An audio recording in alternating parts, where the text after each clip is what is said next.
So I'm just going to introduce you for 1 second. So we are super lucky to have Professor Desilets do the second of our Freud lectures. I have told my students repeatedly that if they have questions about Freud, they should not ask me. They should ask Professor Desilets and Professor Petro. So we are super lucky to have a second Freud lecture, and we desperately need it. Thank you. Hey, everybody. Let me just get myself put together.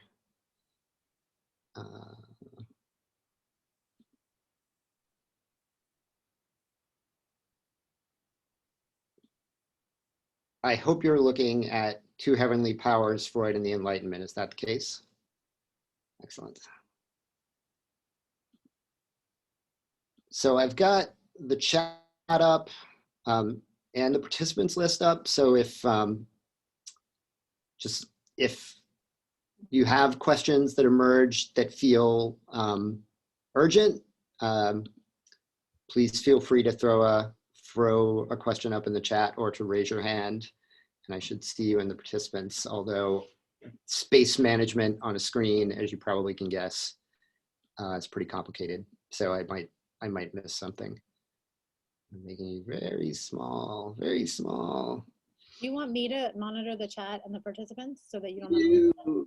Can, if you feel inclined, but I'll be looking at them too. Okay. All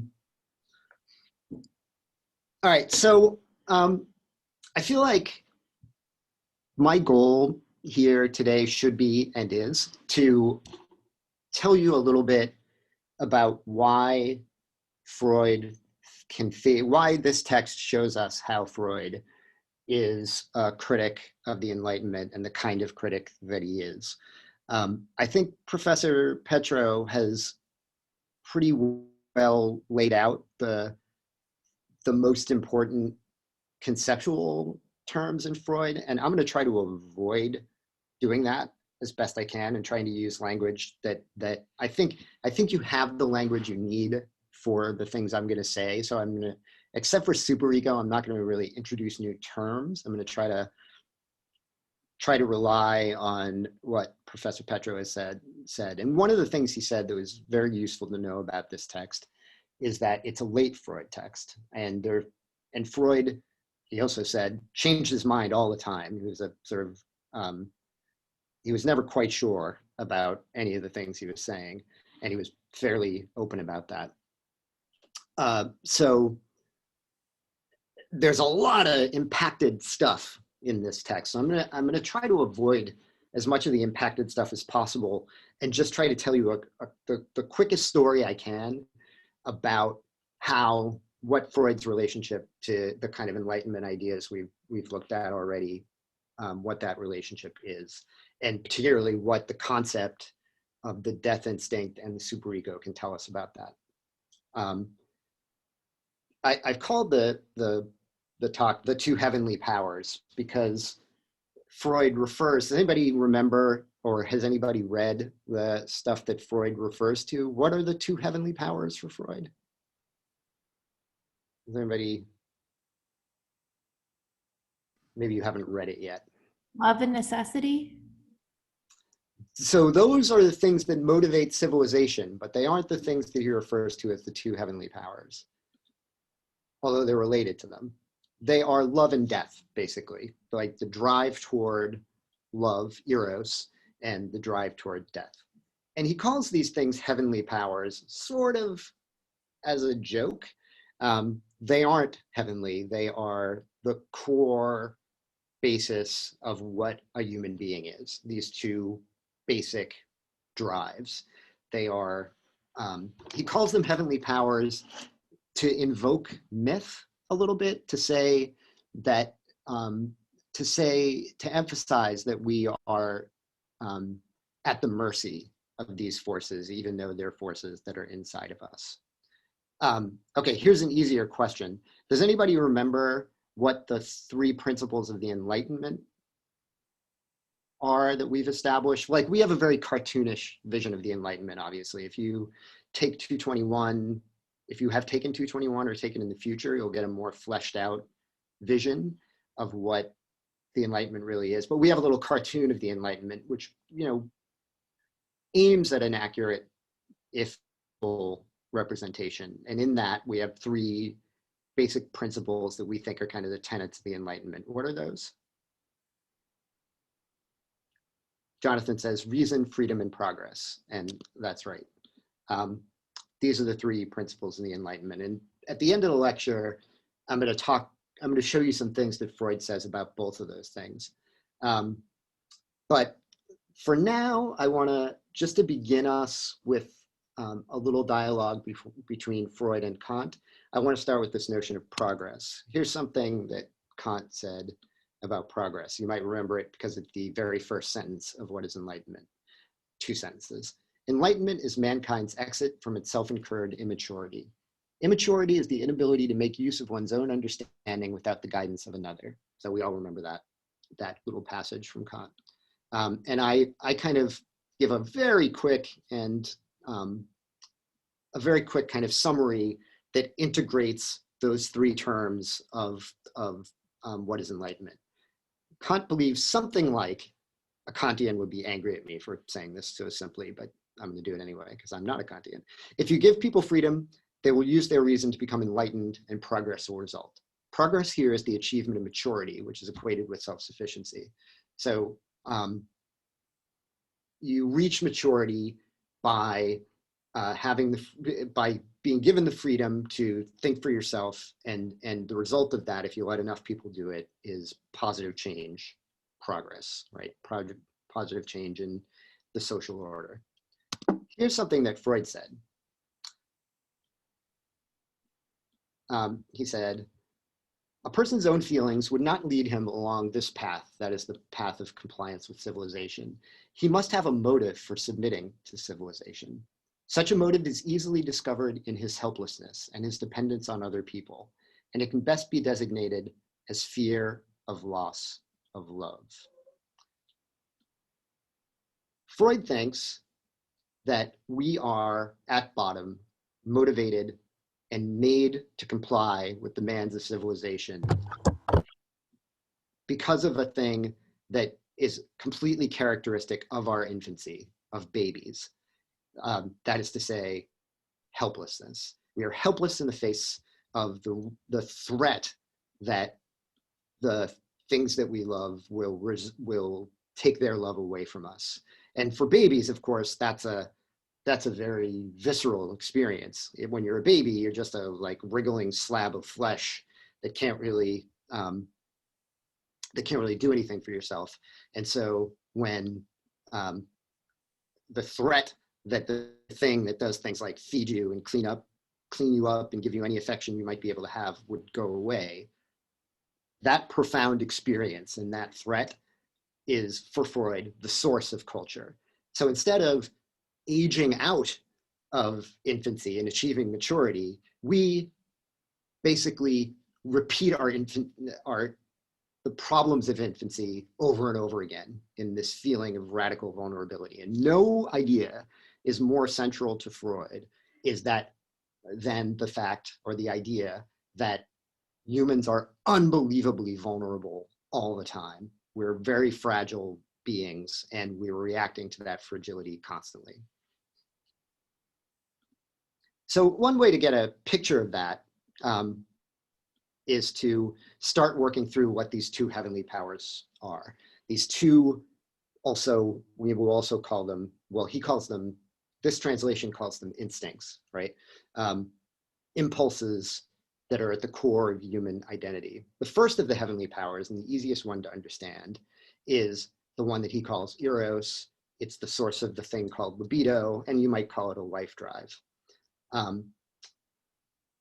At first, Freud thinks, when we are at the breast, I use this image to point out that although Freud uses this very gendered language for what this relationship is, the gender of the person providing the care is really irrelevant.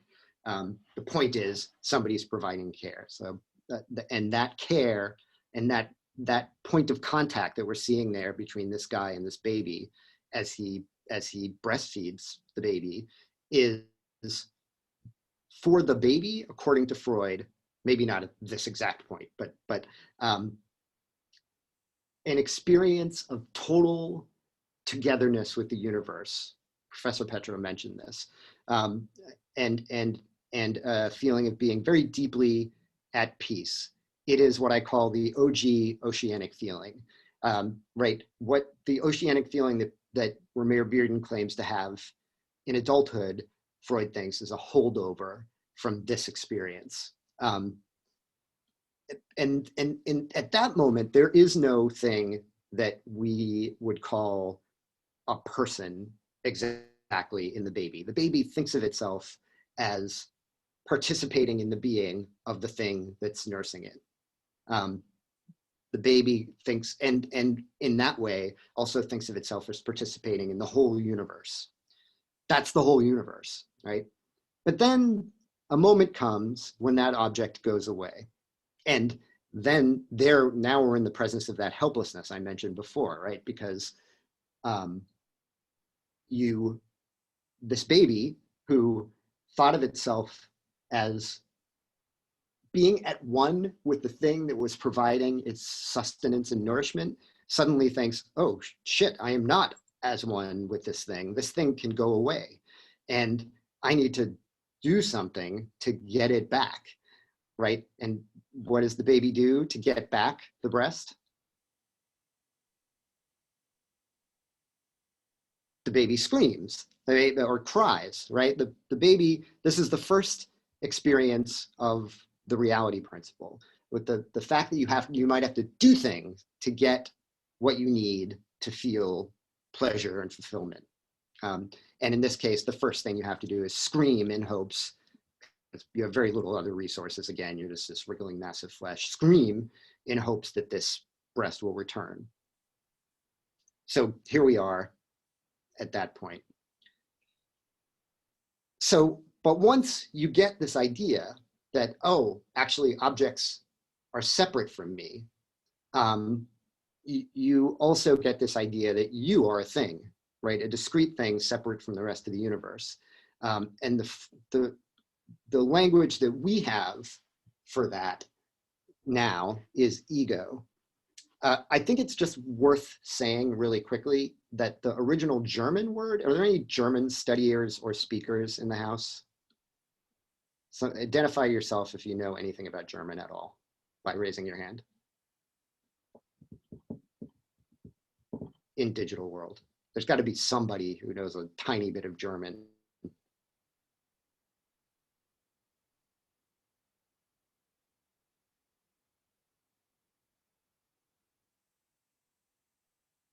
Now I'm getting worried that you can't hear me. Can you hear me? Yeah. Okay. Yes, we can, and I'm also convinced that some of the students are speaking German. Come on, somebody study German. One Bitte, Leute. semester of German. Was that you, Vlado, volunteering? Also, das ist ganz unmöglich, mein Freund. Tell me about this word that I'm circling with my cursor right now. Yeah, one of the easiest words in the vocabulary means me. Means me or I. And can you pronounce it? Because I suck at pronouncing it. Yeah, ich. Ich. Actually, ich, but Freud will pronounce it ich. Okay. Ich. Because of his Viennese origin. Correct. Stimmt. So this word ich is just the word for I or me. And that's the word Freud used in this text. It was the English translation that added the slightly more technical term ego. So it might be more, sometimes when you see the word ego, it might be useful just to like throw away a vocabulary term. You still have to know the vocabulary term, but to just say that's the me, the I. So you have this idea that you're an I and you're confronting objects. And in the story I'm about to tell, I'm slightly conflating two stories that Freud said. I'm slightly kind of confusing two stories that Freud tells. One of them is about the formation of civilization, and one of them is about how a particular individual gets integrated into civilization. But we're mostly going to be thinking in terms of the integrated, how an individual gets integrated into civilization. So once you realize that the breast can go away, right? You've got a situation where you've got yourself, the me, the ego, and you've got objects. And objects are the source of pleasure, right? If you can get to those objects and interact with them in a favorable way, you get pleasure. That's sexuality, right? Freud thinks all sexuality comes from that first contact, and basically all we're ever trying to do is reproduce that moment of radical togetherness with another creature that we had with whatever, some parent who is caring for us. And Freud thinks that kind of once you kind of reach sexual maturity, which involves a complicated process and a bunch of other rules, right, about what sexual object you can choose, how you can interact with them, right, all of these things that come from civilization, you end up in a situation, maybe if you're lucky, that you're an ego, there you are, smiling, happy-faced, and you're with your object, who is a sex partner. Freud treats this as if it always has to be one other person, but I don't think that's really true. And all of your libido is going there, and you're getting your sexual fulfillment there. So far, so good. But even, like, you remember that passage where he says, I think the beginning of family is this moment, or really the beginning of civilization is this moment when the sex drive stops being an occasional visitor, but then moves in permanently. And what he means by that is the end of kind of processes of heat and estrus and that kind of stuff in a lot of other mammals, to a point where human beings can have sex all the time and want to have sex all the time. And once you're in that situation, you want a sex partner readily available to you. But we all know from living with other people that all kinds of accommodations have to happen when you live with other people, whether you're having sex with them or not, right? So already there's a bunch of rules in place to make it possible for you to, like, have continuous access to your sex partner. But for the most part, maybe everybody's happy, right? You've got something back. It ain't the breast, but that ain't ever happening. You get something that's providing you with this sex. Freud thinks sexual pleasure is the most valuable pleasure available, and you're getting a steady supply of that. Good. As you get more out into the social world, let's say in a small community, you have a bunch of other objects. Your libido is going a bunch of other places, right? Maybe this is a goofy friend. Maybe this is a teacher.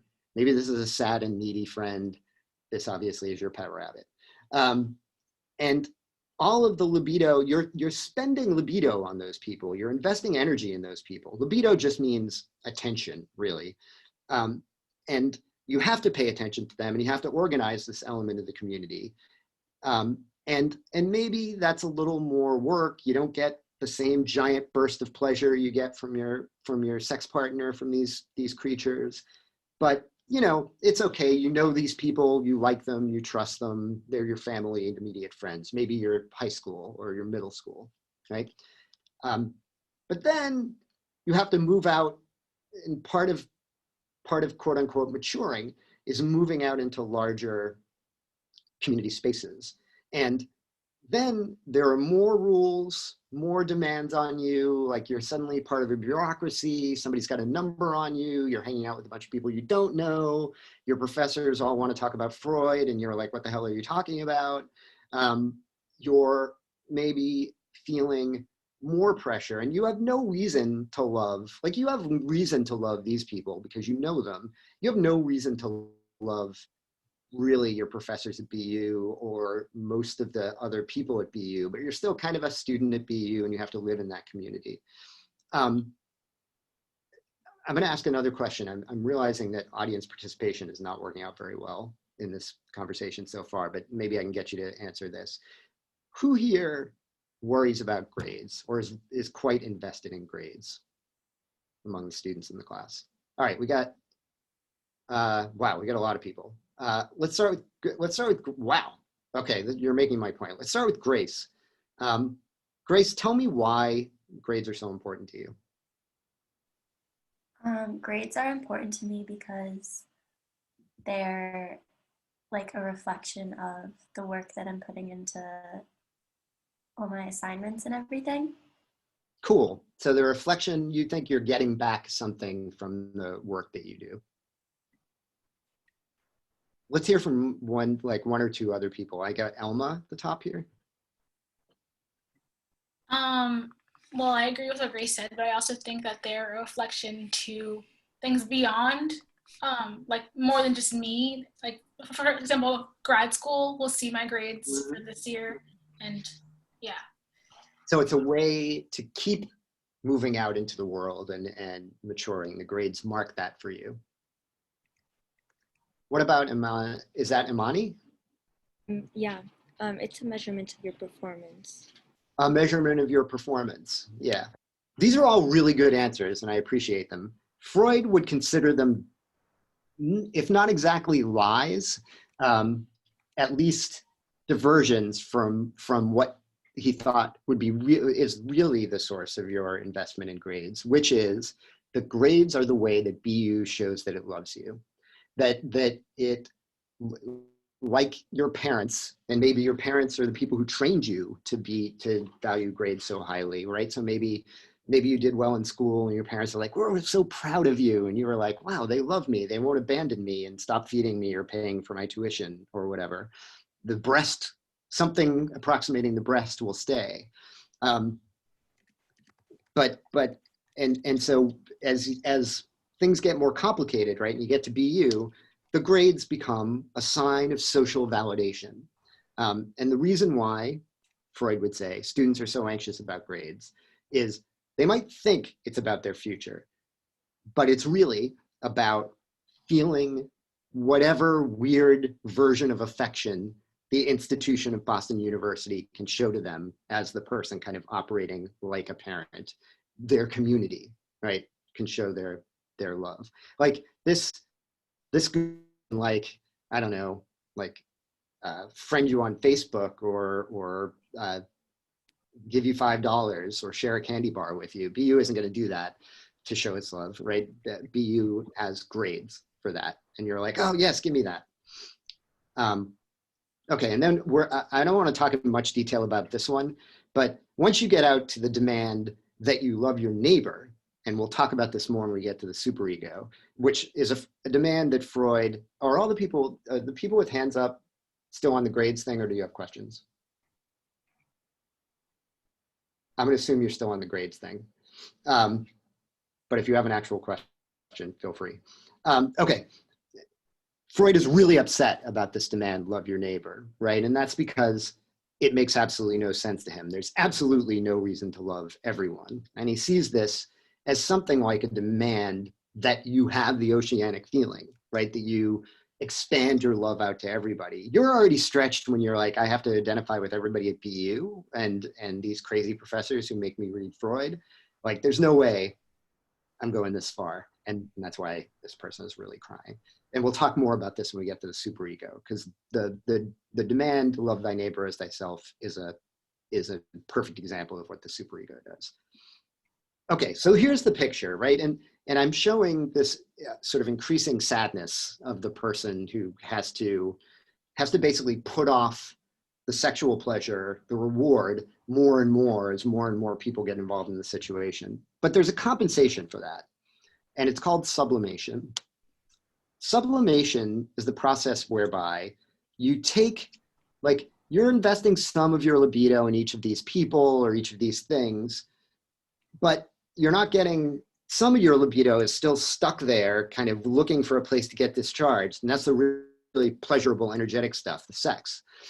And Freud thinks what you do is you redirect that part out into activities, work, particularly artworks, he thinks are like this, but also like scientific discovery, all of these things that are accomplishments, and that you really are, like Freud thinks, we really appreciate the really good sublimators, like the people who really sublimate hard, make really good stuff, like, you know, really good art. I'm reading Ulysses by James Joyce now.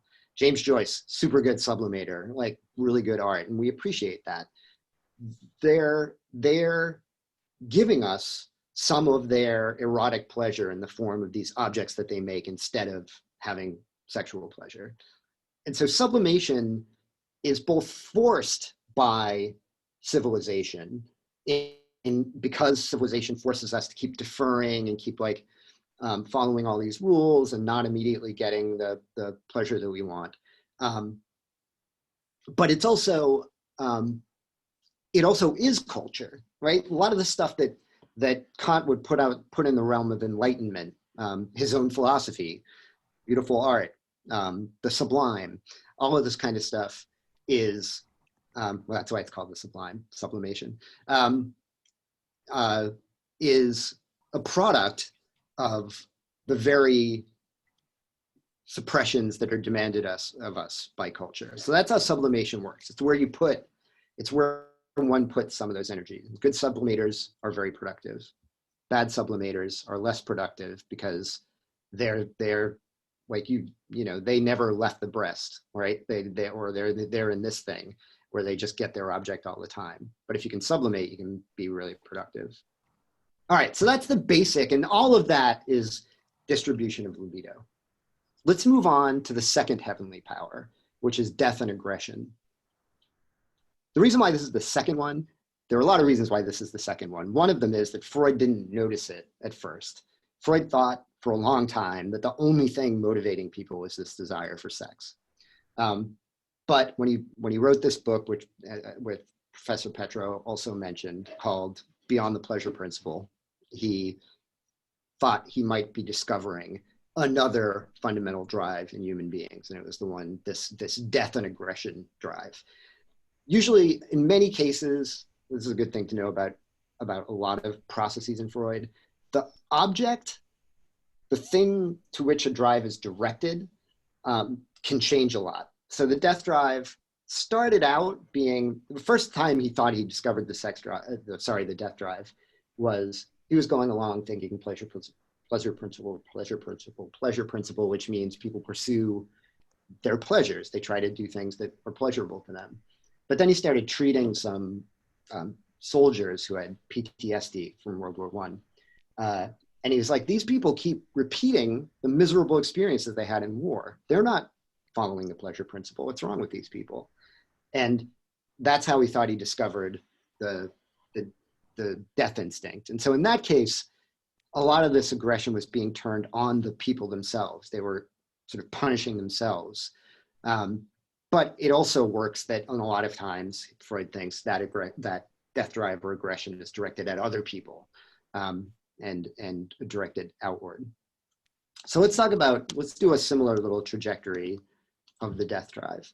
One of the other reasons why it was hard to recognize is that it was really closely mixed up with the erotic drives. And there was a lot of strong alloying of those two things.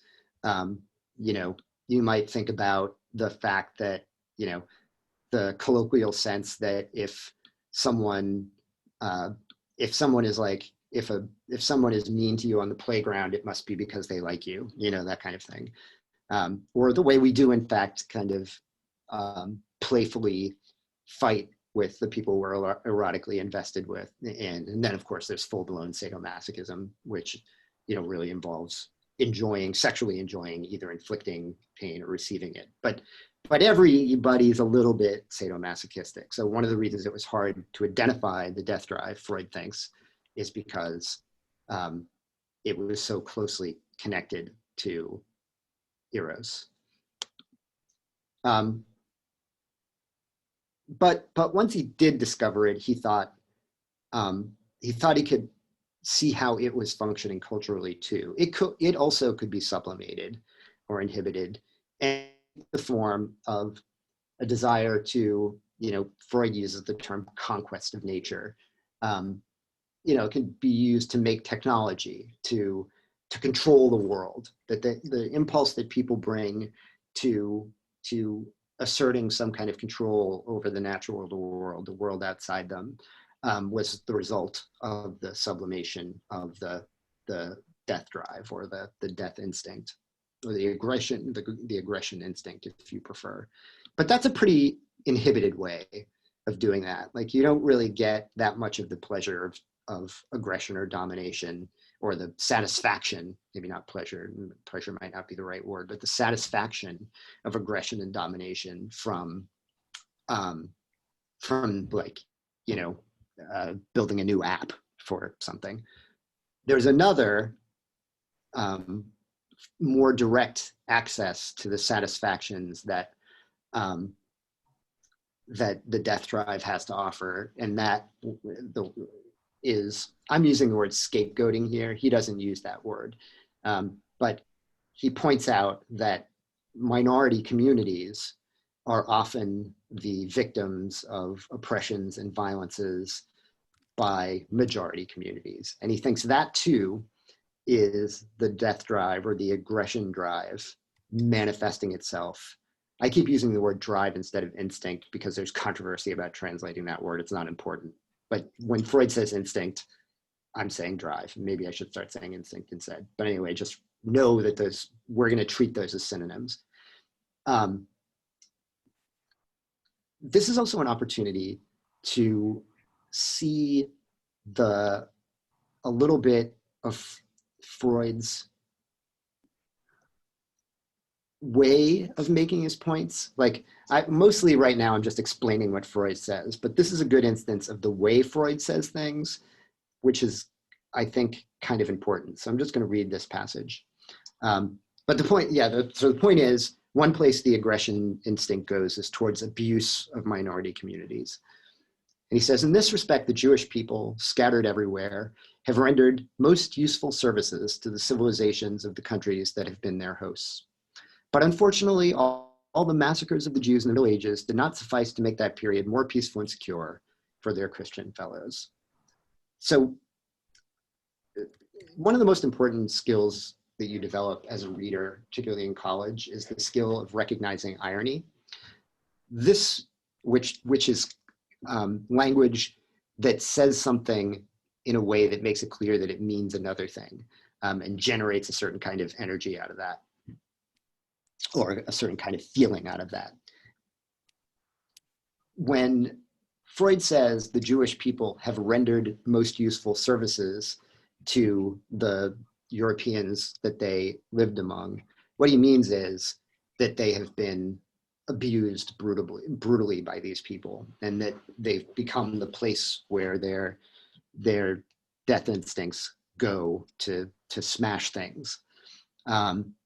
He's saying this in the context of growing anti-Semitism in Europe. And, this passage is one of those passages in this text where, whether by accident or through some actual insight about the way the world was working, we see hovering over this text what's going to happen in Europe over the next 15, 20 years, right? Which is going to be the rise of the Nazis and the Holocaust, where once again, in one of its cruelest and most systematic forms, a minority community was going to be brutalized by the death instinct's manifestation of a dominating or dominant society. And anti-Semitism isn't unique in this. Freud would have seen this in American racism. He probably would have seen it. It would have taken him a while to see it in misogyny, and all of these forms. This is for Freud one of the sources of the racial bigotry and other forms of bigotry that so pervade Western cultures, and seem to be. And the reason why this tendency in Western cultures is so powerful for Freud is because of the power of the death drive. Okay, enter a new figure. We've got these two great forces swirling around, eros and aggression, the life drive and the death drive. The most powerful manifestation of the death drive is this thing called the superego. So we've got these earlier manifestations: sadomasochism, inhibited in the form of dominating nature, brutalizing minorities. The pinnacle of the death drive's success is this thing called the superego. Sometimes I was getting all these icons, right? So I looked up iconic representations of Freudian concepts. And very often the representation is of the ego as a person, the id as a little devil on the person's shoulder, and the the superego as a little angel on that person's shoulder. This is a complete misunderstanding of the superego. There is nothing angelic about the superego. It is conscience, but conscience in this conception is very deeply, insanely cruel. And so I'm going to read, this is what I take to be the clearest explanation that Freud offers of what the death drive is, or what the superego is. The his at the beginning here is just a person, any old person. This happens to everyone. Some things in Freud, right, happen to only some people. Most of what he's talking about in Civilization and the Discontents happens to everybody who's a citizen, who's in a civilization. Okay, so this person's aggressiveness is introjected and internalized. It is directed toward his own ego. There it is taken over by a portion of the ego, which sets itself over against the rest of the ego as superego, and which now, in the form of conscience, is ready to put into action against the ego the same harsh aggressiveness that the ego would have liked to satisfy upon other extraneous individuals. Civilization, therefore, this is a beautiful metaphor, civilization, therefore, obtains mastery over the individual's dangerous desire for aggression by weakening and disarming it, and by setting up an agency within him to watch over it, like a garrison in a conquered city. So in this simile, the ego, the self, the I, you and I, all of us, are like conquered cities that are being occupied by a superego, which suppresses our aggressive instincts by expressing them back on us. The superego takes our aggression, our frustration, all of the things that make us so pissed about civilization, the fact that we're crying like this, right? And it says, okay, I'm gonna turn this back on you in the form of guilt.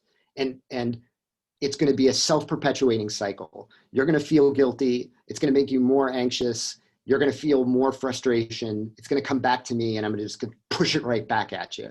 And it's very difficult to think of the superego as not being gleeful in doing this, right? It's the part of ourselves that detaches from us in the form of conscience and just does all of the bashing and all the abuse that we want to do to other people back onto us. Let me give you an example of how I think the superego manifests in some people that I know. I know a lot of really successful academics. There are people who have sublimated the shit out of themselves, and they've worked really hard, and they've done really good, important work.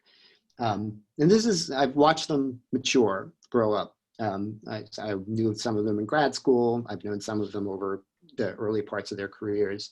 Here's what characterizes them. They're like, in grad school, they're like, all right, I really have to finish this dissertation, and it really has to be good. So I'm just gonna work unbelievably hard. I'm gonna give up all kinds of pleasures and satisfactions. But once I finish my dissertation, then I can relax, everything will be okay. I'll get the pleasure I'm putting off, and it'll be even better because now I'll have a PhD.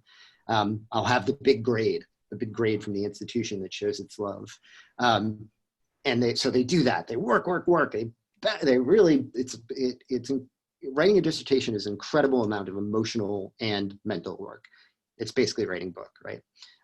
So they do that and they get their PhD, and then they realize, no, I got to go on the job market.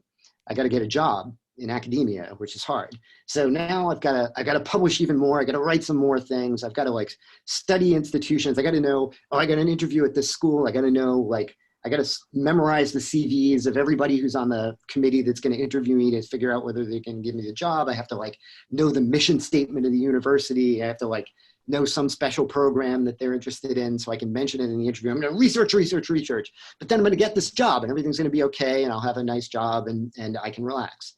Then they get the job and they're like, oh, I got to get tenure. And again, same process, right? They write a book, they network all over the place. They establish relationships with senior scholars that they who are like dismissive and nasty to them, like maybe sexually harass them, whatever. They are obnoxious to them, but that's okay. They're gonna take it because once they get tenure, everything's gonna be okay. And then they get tenure, and now suddenly they have all these commitments to these external institutes and programs, and they're chairs at a department, and they have to work just as hard. Those people, for Freud, those people, they weren't moving toward that goal of getting that thing. That they were just indulging their superegos, and they're not going to stop at some point. Like, there isn't some future point where they're going to be like, oh, right, now I'm done. I'm good. I'm going to be satisfied. No, these people have fed their superegos to the point where this superego, like this, I should have made, oh, I can't do it. I should have made this, like, if in these people, this ego would be all shrunken and small, and the superego would be huge, and it's there. It's pretty much taken over. And it's just going to keep grinding them until they die. And that's the way the superego operates. And the superego also operates, this is what Freud sees in this demand, love your neighbor as yourself, right? The sense that the Christian faith, which is, Freud points out that this requirement of religion way predates Christianity, but Christianity adopted it as a central thing, as the sort of the one message. It's an insane thing to ask people to do. It's asking them to not, right? You love somebody because you know them and love them, and they deserve your love, right? But no, you don't. For love your neighbor as yourself, the neighbor doesn't have to deserve your love. You have to love them anyway, and they might even abuse you and hurt you, and you still have to love them. And Freud sees in that what he calls a cultural superego, right? That the achievement of Christianity, which he does see as an achievement, is the achievement of developing this superego force to operate on a whole group of people, everybody who internalized that idea. And really, insofar as Christianity is so central to Western culture in general, really Western culture overall. So the reason why that demand is so insane, the reason why the being a good Christian means that you have to do a thing that there's no way you could possibly do, and if you did do it, you'd be insulting the people you actually do love, who deserve your love, is because of the superego. That's a perfect expression of it. All right, so that's the kind of basic picture of the way Freud sees human beings in this interaction with their society. I want to talk about how that translates into Freud's opposition to the Enlightenment. I should probably introduce this by saying that, unlike almost everybody else we're going to read this semester, I don't think Freud would have particularly recognized himself as an opponent of the Enlightenment. He had a sense of like scientific progress and a number of things that you would associate with the Enlightenment. And I think he would have seen himself as following in Kant's footsteps in some ways, except that he definitely didn't believe in the perfectibility of human beings, right? And we've seen a little bit of that already. So I just want to offer a couple of quotations from Freud that get at the way this model that we've just discussed, these two drives and the way the superego works as part of the drive to aggression, how that informs Freud's response to the three principles of the Enlightenment: reason, freedom, and progress. So now this is this little versus battle between Kant and Freud, but all of these are going to be Freud's responses to what we already think we know about Kant. So here's Freud talking about freedom. These quotations are kind of chosen at random. I'm going to say, not chosen at random, but I could have chosen other passages in every one of these cases. But I am going to say some more specific things about some of them. So here's one way that Freud responds to the idea of freedom. When the mental counterforces which ordinarily inhibit the death instinct are out of action, it also manifests itself spontaneously and reveals man as a savage beast to whom consideration toward his own kind is something alien. Freud thinks there is just a basic violence in human beings, and you're not going to get rid of it. Their freedom. So it might be that it's a pretty bad deal in some ways to get yourself involved in civilization because you have to give up so much of your erotic desire. But one of the reasons you do it is because you recognize that in fact your neighbor has a lot of potential for violence against you. Freud gets this idea from a guy named Hobbes, who was a big figure in the Enlightenment. Says basically people form civilizations because they recognize that if they don't, somebody else will kill them. that there's a basic kind of violence in human beings, or there's a mandate to be violent when there's a possibility that the person across from you is going to be violent. So Freud says if you let people be free, they'll tear each other apart. So freedom, not good. Progress. Freud says, and this is a good one, I think. We may expect gradually to carry through such alterations in our civilization as will better satisfy our needs and will escape our criticisms. But perhaps we may also familiarize ourselves with the idea that there are difficulties attaching to the nature of civilization, which will not yield to any attempt at reform.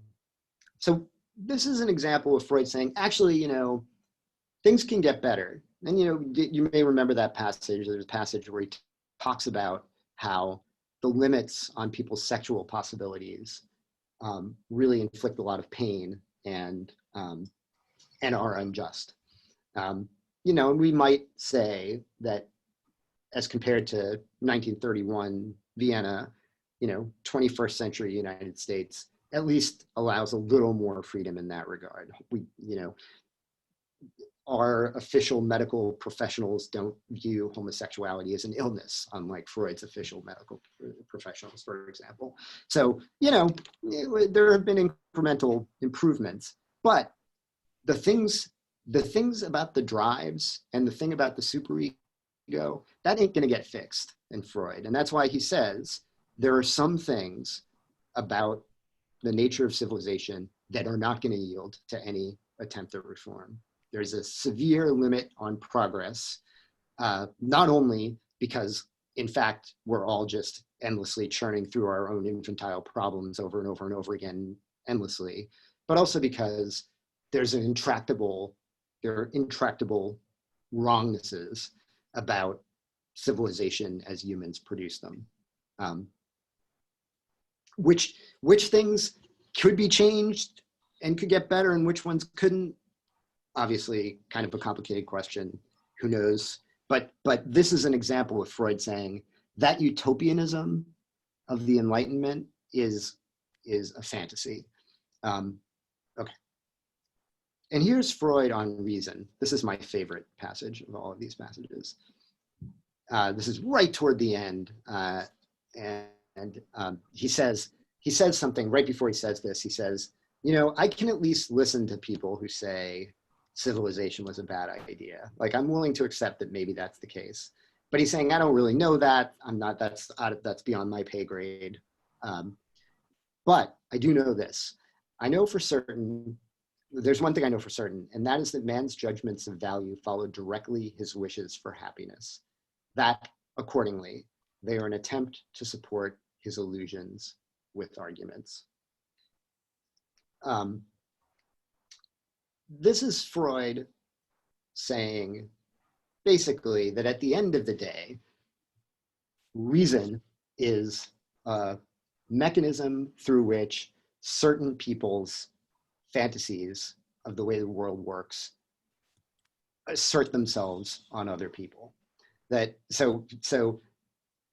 We have these judgments of value. Some of us have power to inflict those judgments of value on other people. Some of us don't. And those of us who do are enacting as reason there are fantasies about the way the world works. And we might think about this when it comes to Kant, right? Who says these things about freedom and reason and progress, but also produces this fantasy that women don't really deserve this same attention. I mean, where did he get that idea? He got it from his own sense of his particular special inflated value, right? He was a man.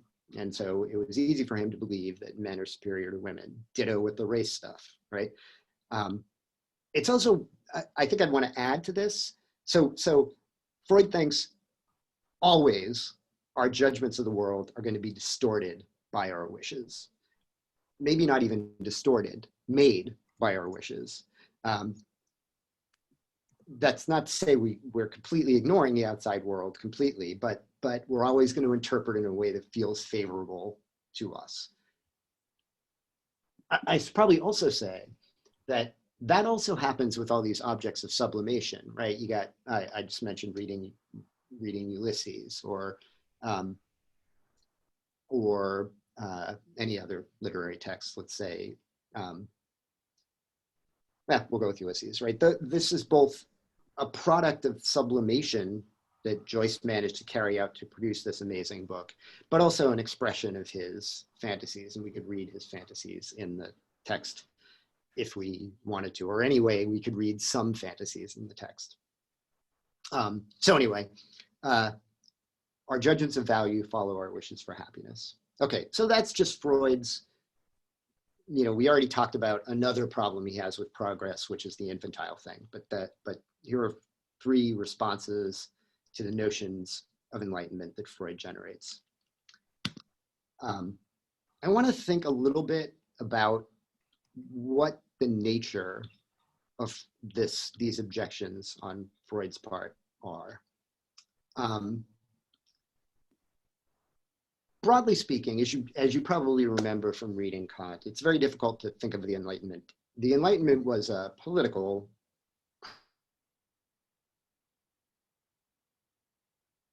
Kant's kind of fawning response to Frederick the Great indicate that in his, he's already talking about political arrangements when he talks about public and private judgment.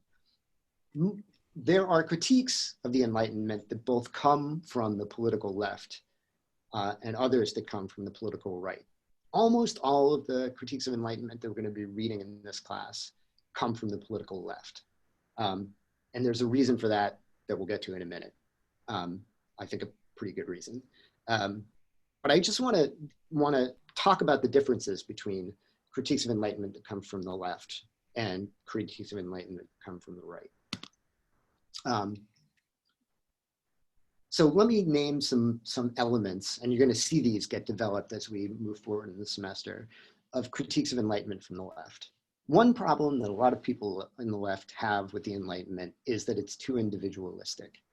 It focuses on the rights and responsibilities of single individuals, not the rights, activities, and responsibilities of collectives. And people on the left often think, maybe they have a little bit more of that oceanic feeling going on. They think a little bit more about collectives, about groups of people. And they think the right way to think about the world is to think about how groups of people operate. They oppose the notion that great men or great women make history and think instead about how classes make history. They also think about one of the central tenets of Enlightenment is a thing called humanism, which is a sense that human beings are the central agents of history and the most important things in the world. That really we should organize the world such that humans are accommodated as much as possible. There are a lot of reasons to think to wonder about that, but particularly people on the left wonder about that, for example, for environmental reasons, right? That maybe that tendency toward humanism and Enlightenment produced a situation where humans behaved in ways that were casually destructive of the world around them. And we all know where that got us. And the other one, or another one, there are others, obviously, I just named 3 here, is the persistence, and maybe even sometimes people think the necessity of the kind of exploitation and exclusions that that characterized the thinking of people like Kant. You know, that basically the Enlightenment, despite its language that seems to point toward equality, has done a really bad job of making the world a very equal place. And so that might be another reason to rethink the Enlightenment if you're thinking about it from the left in terms of just a just world. From the right, there are different critiques of the Enlightenment. One of them is that the Enlightenment doesn't leave enough value for emotion and emotional expression, that there's a kind of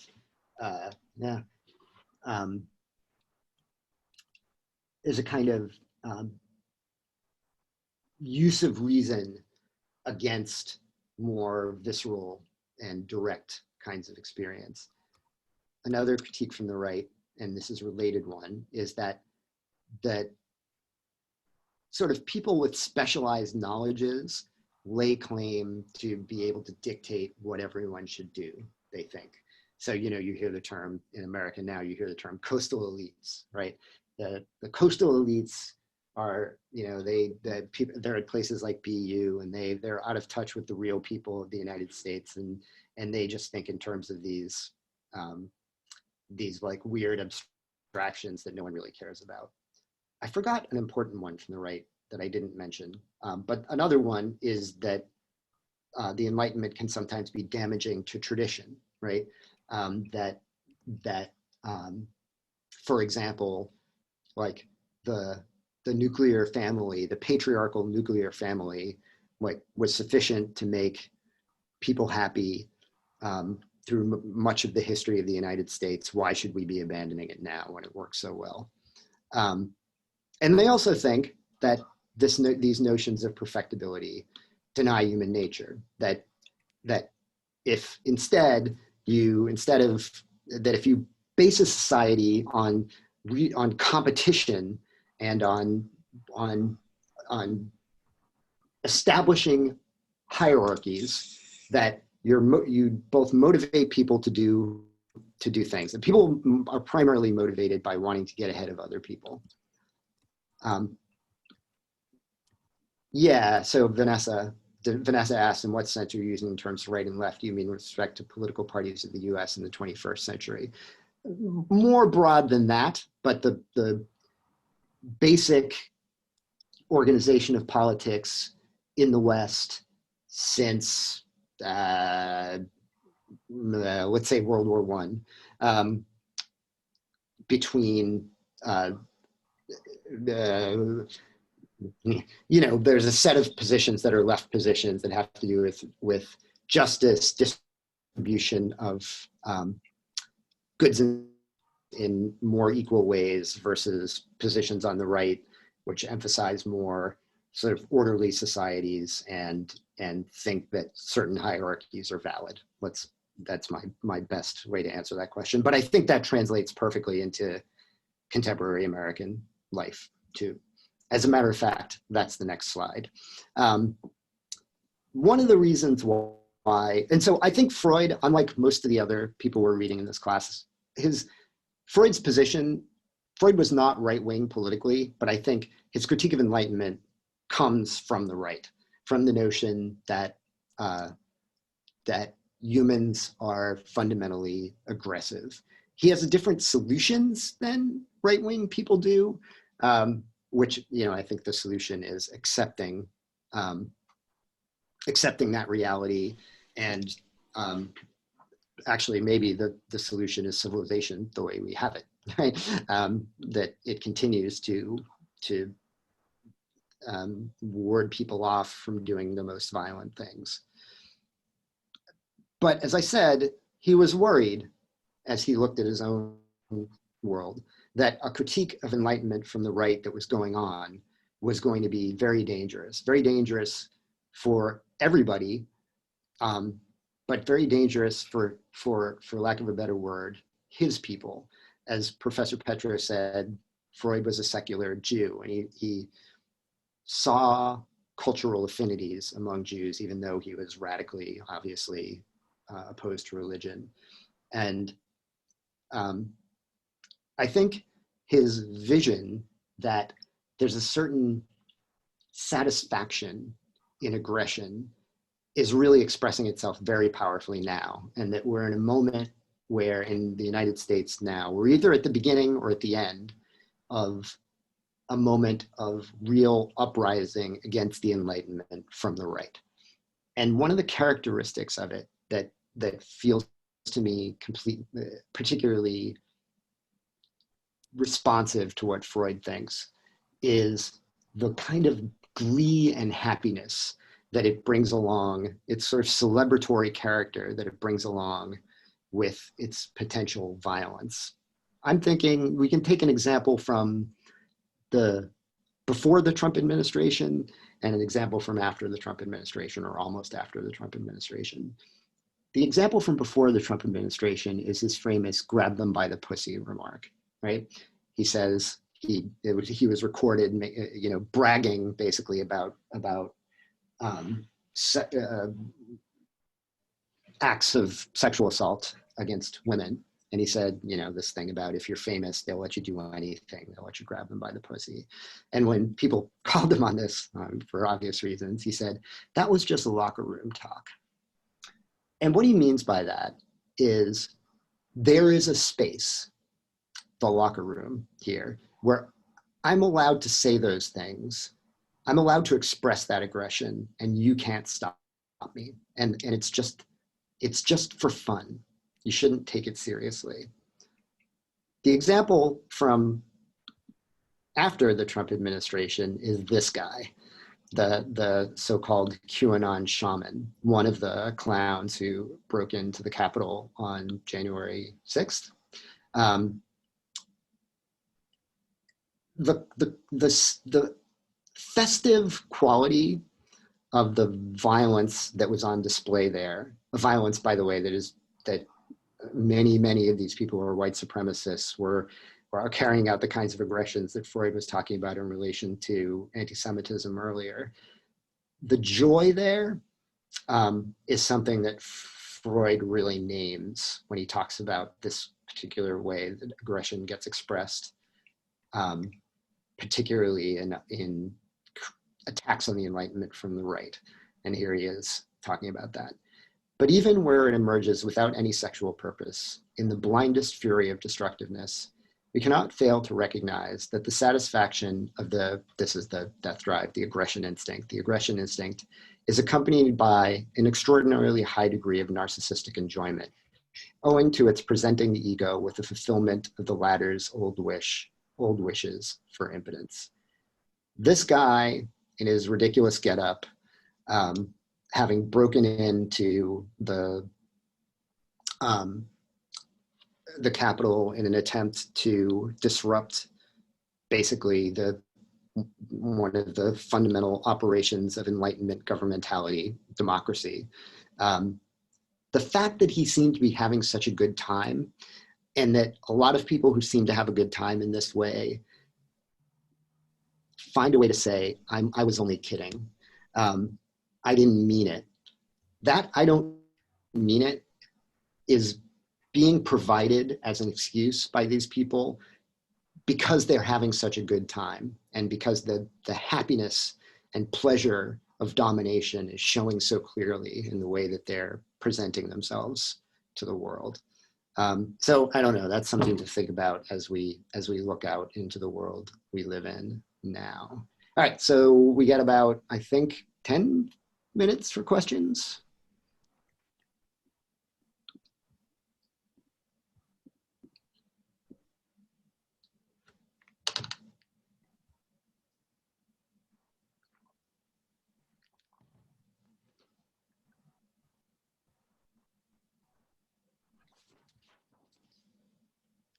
There's a question, sorry, ignore me. There's a question in the chat.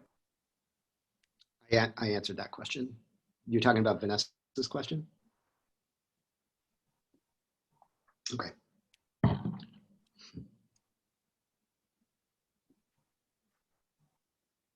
Anything else? Allie. Hi. I had a question about this part that I think that I missed, which is this idea that so religion developed the superego force to control like all these people, like this idea about Christianity. And I was just wondering if you could elaborate on that more, please. Yeah, so, you remember that passage, those passages when he talks about the demand that we love our neighbor, right? And he says, that's crazy, right? There's no good reason to do that. And it's even, it even seems morally wrong to do it because we owe our love to the particular people that are nice to us and that we're nice to and that we have a history with.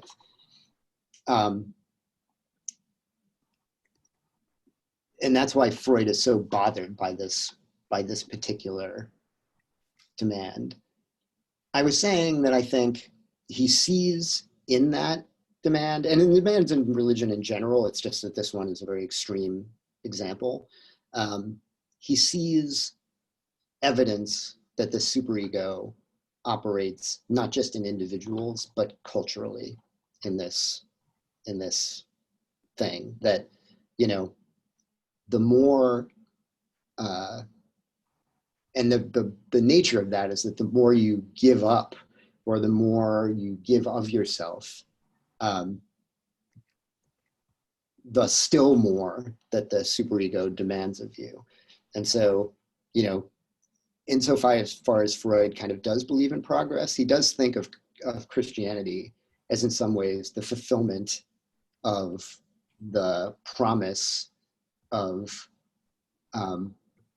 monotheism, and in particular of Judaism, right, as a kind of cranking up of the already very rules-based and a religion that already made a lot of ethical demands compared to the religions around it, cranking that up even further in the form of this single command of Christianity. Like, it's like, honor your father and your mother. All right, I can do that. Like, don't kill. Okay. Don't steal. Yeah. All right. Then there's like, don't covet your neighbor's stuff. That's harder, but I can still at least pretend to do it, right? But Christianity, so those are some of the 10 commandments. Don't lie, 75%, I can probably pull that one off. And Christianity is like, all right, you fulfilled those rules. Now here's a new one. Let's see if you can fulfill this rule. And it's insane, right? It's a rule that you cannot possibly follow. And Freud sees in the cruelty of that command, love your neighbor as yourself, the same kind of cruelty I described in the superego. It's just like, okay, you've given up that, give up this now. Or just feel guilty, which is, of course, the result. If you took seriously the requirement to love everyone as much as you love yourself, you would be very, very guilty because there's no way you can pull it off. Did that answer the question? Yes, thank you. Allie? Noah says, would Kant agree or disagree with Freud's belief of the limits of perfectibility in society? So I am not a Kantian. So maybe somebody who knows more about Kant could answer the question. I think you would disagree, though. I think, or at least for Kant and for other people in the Enlightenment, the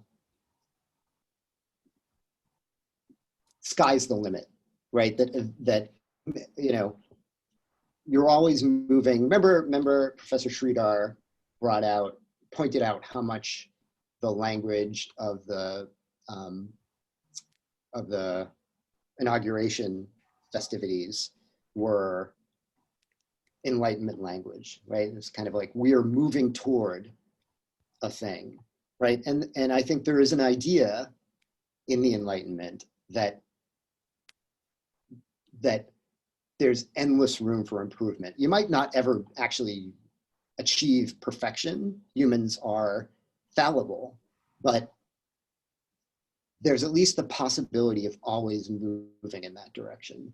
And that's I think that's a very valuable idea in the Enlightenment that Freud does not think is true.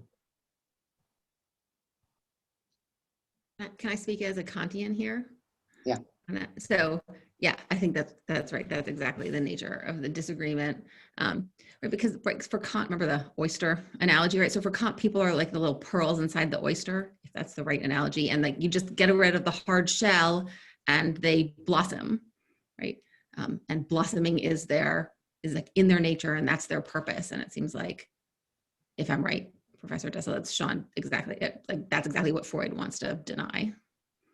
Yeah. Blossom into something beautiful. Right.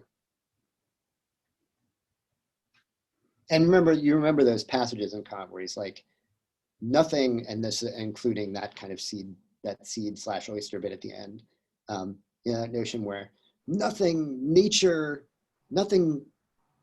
is more precious to nature than this possibility of enlightenment in human beings, this possibility of progress in human beings. And you can see that that's clearly not true about Freud.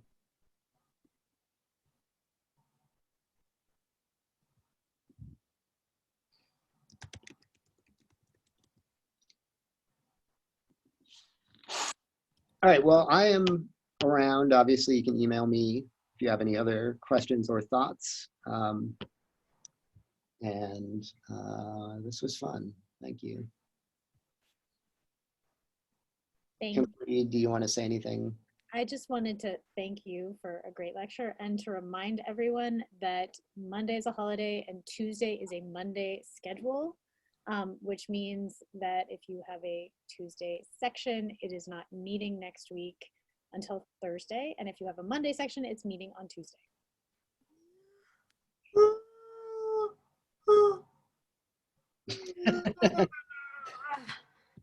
Wow, somebody's having a real reaction to that. Okay. I'm not sure if that was a internet problem or a primal scream. All right. Thank you. Bye, everybody. Thank you. Thank you. Bye.